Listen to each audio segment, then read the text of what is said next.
અને તંત્ર સામે પસ્તાળ પાડી હતી।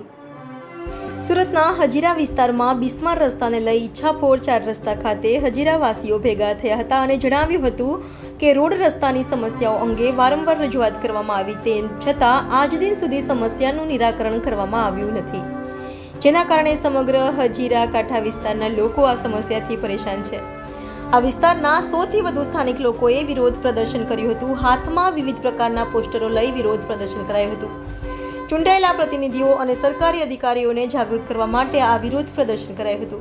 તો વિરોધ કરી રહેલાઓએ જણાવ્યું હતું કે અમે વિરોધમાં પોલીસ અને ટ્રાફિક નિયમોનું પાલન કરાશે, કારણ કે અમે લોકોને પરેશાન કરવા માંગતા નથી।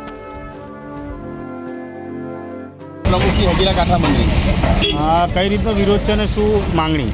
સાહેબ, અમારા આ જે નેશનલ હાઈવે જે છે એ સુરત હજીરાથી ઢુલિયાનો નેશનલ હાઈવે સરકાર દ્વારા બનાવવામાં આવે છે, પરંતુ સાહેબ અમારે દુઃખ સાથે કહેવું પડે છે કે સરકારી અધિકારી અને અમારા વહીવટી અધિકારી તેમજ રાજકીય નેતાઓની અણઆવડતના કારણે આજે સમગ્ર હજીરા વિસ્તારને આ રોડના કારણે બાનમાં લીધું છે અને એના વિરોધ માટે આજે અમે હજીરા કાંઠા વિસ્તારમાં અહીંયા આગળ બેનર લઈને વિરોધ પ્રદર્શન કરી રહ્યા છીએ। સાહેબ, હજીરા વિસ્તારમાં આ જે આપણે સર્કલ પર ઊભા રહ્યા છે, આ સર્કલ પર સુરત મહાનગરપાલિકા દ્વારા છેલ્લા 2 વર્ષથી NOC ન આપવાના કારણે આજે ઓવરબ્રિજ નથી બન્યા અને એના કારણે સમગ્ર હજીરા કાંઠા વિસ્તાર હેરાન થઈ રહ્યો છે।